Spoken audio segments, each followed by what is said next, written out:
नमस्कार मंडळी. प्रसिद्ध कीर्तनकार इंदुरीकर महाराज यांनी आता आपण आजपासून कीर्तन करणार नाही, आता आपण कीर्तनाला रामराम ठोकणार आहोत असा निर्णय घेतला आणि बरेच लोक खुश झाले. लोकांच्या कमेंट्स जर पाहिल्या, लोक म्हणतात हा बरं झालं घरी बसा. कॉमेडीज करत होते, कीर्तनाच्या नावाने तमाशाच करत होते, वरून कीर्तन होता आतून तमाशा होता, नको ती थेर करत होते. अशा सगळ्या लोकांच्या कमेंट्स आहेत. लोक असे का म्हणतायत आणि इंदुरीकर महाराजांनी हा निर्णय का घेतला याचं कारण इंदुरीकर महाराज स्वतः सांगतायत. कारण 3 दिवसापूर्वी इंदुरीकर महाराजांच्या मुलीचा साखरपुडा झाला होता. या साखरपुड्यामध्ये जो थाट पाहिला, जो सगळं तामझाम होता, भयंकर पैसा खर्च केलेला होता. ती गाडीमधनं अशी मुलगी हादली, सनरूफमध्ये गॉगल घालून नाचली, काय शरारा घातला वगैरे वगैरे लोकांनी कमेंट केल्या. आता हे सगळ्या गोष्टीला इंदुरीकर महाराज कंटाळले. ते काय म्हणतायत, पोरं लहान असताना 8-8 दिवस पोरांची माय गाठ नव्हती मला, आणि आता लोक इतके खाली गेलेत की माझ्या मुलीच्या अंगात कपडे कसे ह्याच्यावर लोकांची कमेंट्स आहे. ह्याच्यापेक्षा काय वाईट पाहिजे. आता 4 दिवसापासून मुलीच्या अंगात कपडे कसे आहेत, मला असं वाटतं ना लोक याच्यावर नाही गेले. कसे म्हणजे अश्लील अर्थाने नाही गेले.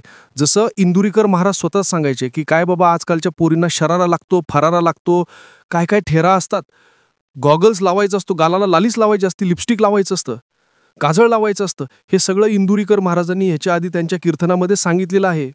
हे करू नये, हे काही करायची गरज नसते, हे नाही केलं तरी पण लेकरं होतात, असं वक्तव्य इंदुरीकर महाराजांनी केलेलं आहे. मग आता लोक जर ह्यांच्या घरात लग्न होतं, त्याच्यामध्ये नेमकं काय होणार हे स्वाभाविकपणे लोक बघतील ना. एरवी जर ती मुलगी यांची नसती किंवा इंदुरीकर महाराजांनी असं काहीच बोललं नसतं, तर लोकांनी असं काहीच म्हटलं नसतं. बघा पुढे ते काय म्हणतात. लोकांनी बातम्या तयार केल्या, कपड्यावर बातम्या. बापानं मला त्या घोड्यानं तुम्ही मलाच घोडे लावा, माझा पिंड गेला, माझ्या मुलीचा काय दोष आहे, मला घोडे लावा. ही काय भाषा आहे एका कीर्तनकारांनी, ही काय भाषा आहे. आणि म्हणून मग लोक म्हणतात की यांचं वरून कीर्तन आणि आतून तमाशा, हे अशाच प्रकारचं होतं. आता ह्याच्यावरनं म्हणजे खरं तर ह्याच्या आधी मी इंदुरीकर महाराजांचे काय कीर्तनं अशी फार ऐकलेले आहेत, त्यांच्या क्लिप्स कधी कधी यायच्या, त्या ऐकलेल्या आहेत आणि त्या ऐकून पण मला बरेचदा संताप झालेला आहे. त्यामुळे मला असं वाटतं की अध्यात्म ही गोष्ट खूप वेगळी आहे आणि हे जे काही सांगतात त्या गोष्टी खूपच वेगळ्या आहेत. म्हणजे त्याचा अध्यात्माशी, चांगुलपणाशी फारसा संबंध तसा दिसत नाही.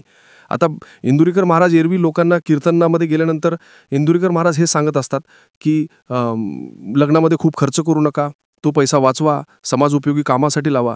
हे सल्ले त्यांचे खूपच बरोबर आहेत, एकदम ॲक्युरेट आहे, करेक्ट आहे, हे असंच व्हायला पाहिजे. पण मग वेळ स्वतःवर आली तेव्हा इतका खर्च केलेला होता, इतका भारी मंडप होता, ते काय फिरून काय निघत होते ते एंगेजमेंटच्या वेळेला. त्यामुळे मग लोकांनी म्हटलं की तुम्ही आम्हाला सांगता ना, आमचे मोठे मोठे लग्न झाली तर तुम्ही म्हणता की हा काय तामझाम आहे, काय खर्च करता, काय असं फालतू थेर. आणि मग जेव्हा तुम्ही हे करतात तर लोकांनी प्रश्न विचारले, त्याच्यात लोकांचं काय चुकलंय. नैतिकदृष्ट्या इंदुरीकर महाराजांचं हे चुकलेलंच आहे. एकतर अशा वेळेला काय होतं मी तुम्हाला सांगते. आता ती त्यांची मुलगी आहे, तिच्या इच्छा असू शकतात की नाही. आपल्या बापाने काही लोकांना ज्ञान दिलं असेल, मुलगी वेगळीच आहे, ती म्हणेल की माझी इच्छा आहे. आणि मी तर म्हटलं कुणाच्याही मुलीने लग्नात काय करावं काय घालावं हे कोणीच सांगू नये. जोपर्यंत तिथे जी आवड दुसऱ्यांना त्रास न देता आवड सांभाळते आहे, त्याच्यावर दुसरा कोणीच काही बोलू नाही शकत, बोलूही नाही. त्यांच्या मुलीने जे करू द्यायला पाहिजे तो काहीच विषय नाहीये आणि त्या मुलीचा जो आहे तो काहीही दोष या ठिकाणी नाहीये. पण मग इंदुरीकर महाराज इतरांच्या मुलीवर काढत होते की नाही. काय म्हणायचे की बघा बघा, तुमच्या पोरी कॉलेजला जातात की कुठे जातात ते बघत राहा. त्यांचे मोबाईल, एक तुम्हाला दिलेले नंबर आहे, 3-3 त्यांच्या घरामध्ये, तुम्हाला माहित नाही, एक रिंगिंगवर असतो, दुसरा व्हायब्रेशनवर असतो, ते चेक करत जा, बॅगा चेक करत जा, असं सांगून इंदुरीकर महाराजांनी घरामध्ये भांडण वाढवलेले आहेत.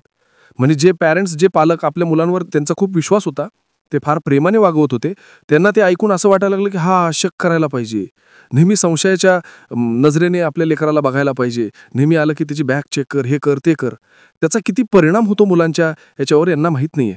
आता खरं तर कोणीही मुलगी किंवा मुलगा हे कोणाही चुकीच्या व्यक्तीच्या नादी लागू नये किंवा त्या चुकीच्या व्यक्तीबरोबर जाऊ नये, हे कोणाही पॅरेंट म्हणून पालकांना वाटत असतं, ते तसं वाटायला पाहिजे.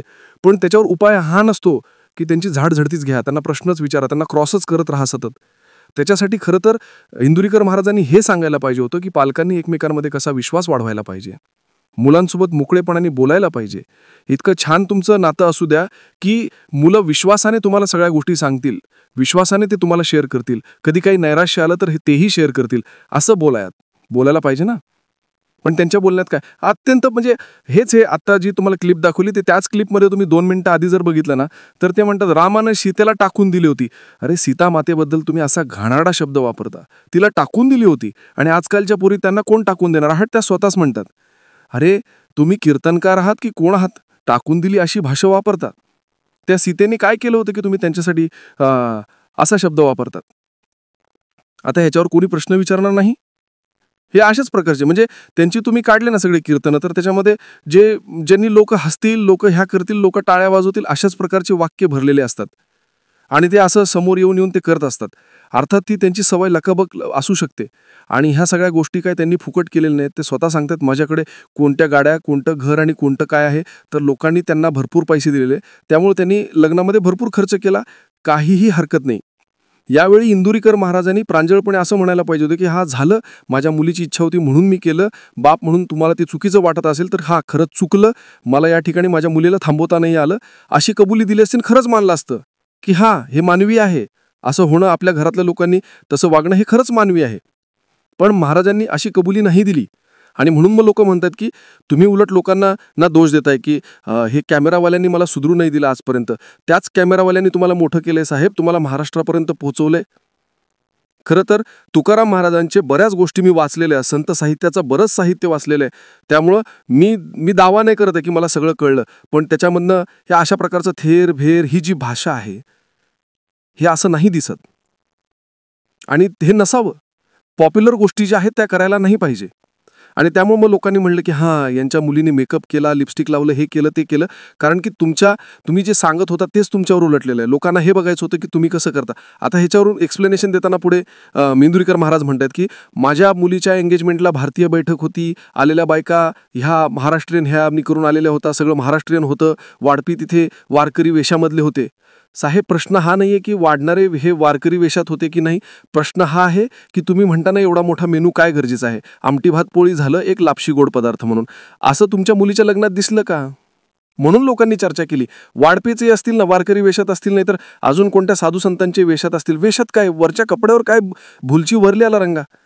नेमका मेनू काय होता ह्याच्यात लोकांना रस होता, कारण तुम्ही सांगायचे दुसरं.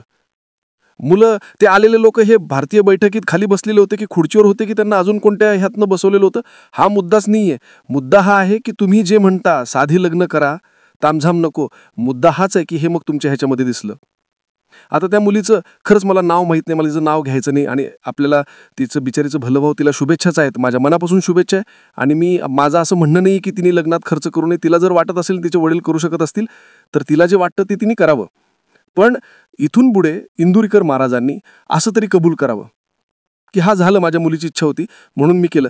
बाप म्हणून तुम्हाला ते चुकीचं वाटत असेल तर हा खरंच चुकलं, मला या ठिकाणी माझ्या मुलीला थांबवता नाही आलं, अशी कबुली दिली असती, खरंच मानलं असतं की हा हे मानवी आहे. असं होणं, आपल्या घरातल्या लोकांनी तसं वागणं हे खरंच मानवी आहे. पण महाराजांनी अशी कबुली नाही दिली. आणि म्हणून मग लोक म्हणतात की तुम्ही उलट लोकांना ना दोष देताय की हे कॅमेरावाल्यांनी मला सुधरू नाही दिलं, त्याच कॅमेरावाल्यांनी तुम्हाला मोठं केलंय साहेब, तुम्हाला महाराष्ट्रापर्यंत पोहोचवलंय. खरं तर तुकाराम महाराजांच्या बऱ्याच गोष्टी मी वाचलेल्या, संत साहित्याचं बरंच साहित्य वाचलेलं आहे.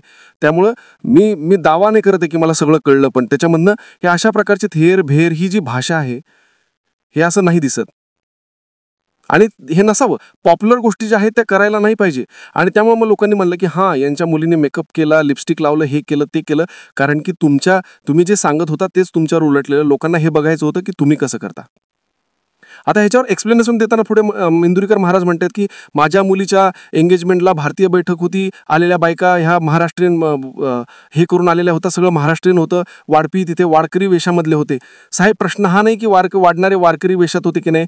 प्रश्न हा आहे की तुम्ही म्हणताना एवढा मोठा मेनू काय गरजेचा आहे. आमटी भात पोळी झालं, एक लापशी गोड पदार्थ म्हणून तुमच्या मुलीच्या लग्नात दिसला का, म्हणून लोकांनी चर्चा केली. वाढपीचे असतील ना, वारकरी वेशात असतील, नाही तर अजून कोणत्या साधू संतांच्या वेशात असतील. वेशात काय, वरच्या कपड्यावर काय भुलची वरली आले रंगा. नेमका मेनू काय होता ह्याच्यात लोकांना रस होता, कारण तुम्ही सांगायची दुसरं. मुलं, ते आलेले लोक हे भारतीय बैठकीत खाली बसलेले होते की खुर्चीवर होते की त्यांना अजून कोणत्या ह्यांनी बसवलेलं होतं, हा मुद्दाच नाहीये. मुद्दा हा आहे की तुम्ही जे म्हणता साधे लग्न करा, तामझाम नको, मुद्दा हाच आहे की मग ह्याच्यामध्ये दिसलं. आता त्या मुलीचं खरंच मला नाव माहीत नाही, मला तिचं नाव घ्यायचं नाही, आणि आपल्याला तिचं बिचारीचं भलं भाऊ, तिला शुभेच्छाच आहेत, माझ्या मनापासून शुभेच्छा आहे. आणि माझं असं म्हणणं नाही आहे की तिने लग्नात खर्च करू नये. तिला जर वाटत असेल आणि तिचे वडील करू शकत असतील तर तिला जे वाटतं ते तिने करावं. पण इथून पुढे इंदुरीकर महाराजांनी असं तरी कबूल करावं की हा बाबा, मी तुम्हाला सांगितलं, पण माझ्या घरात हे नाही करता आलं. आणि म्हणून मग लोक म्हणतायत की ह्या सगळ्या गोष्टी ज्या आहेत, आधी केले मग सांगितले वगैरे, लोकांना ते आठवायला लागलेलं आहे. आणि इंदुरीकर महाराज म्हणून जर म्हणतात कीर्तन मी थांबवतो, लोक म्हणतात की हा ठीक आहे, कारण तुम्ही कॉमेडीज करत होते. आणि हे असं ऐकून म्हणजे लोकांना खरंच आता असं वाटायला लागलं होतं की कीर्तन करणं वारकरी, तुकाराम, एकनाथ, संत ज्ञानेश्वर या लोकांनी असंच काहीतरी सांगितलेलं आहे का, असं लोकांना वाटायला लागलेलं होतं. आणि त्यामुळे एक वेगळी छवी कीर्तनकारांची निर्माण झालेली होती. काल ते लोकमतला विलास बडे यांच्या शोला त्या आल्या होत्या, शिवलीला पाटील म्हणून कीर्तनकार आहेत, त्यांच्या शिष्या आहेत त्यांनी पण त्यांचं हे केलेलं आहे, म्हणजे ठीक आहे वगैरे. आता मला त्याच्यामध्ये जायचं नाही आहे. त्यांचे पण बरेच कीर्तन अशीच असतात की बाईने केस मोकळे सोडू नये, टिकली कायम असावीच वगैरे वगैरे. आता मग लोकांनी परत ते त्यांच्या याच्यावर पण लोक कमेंट करणारच.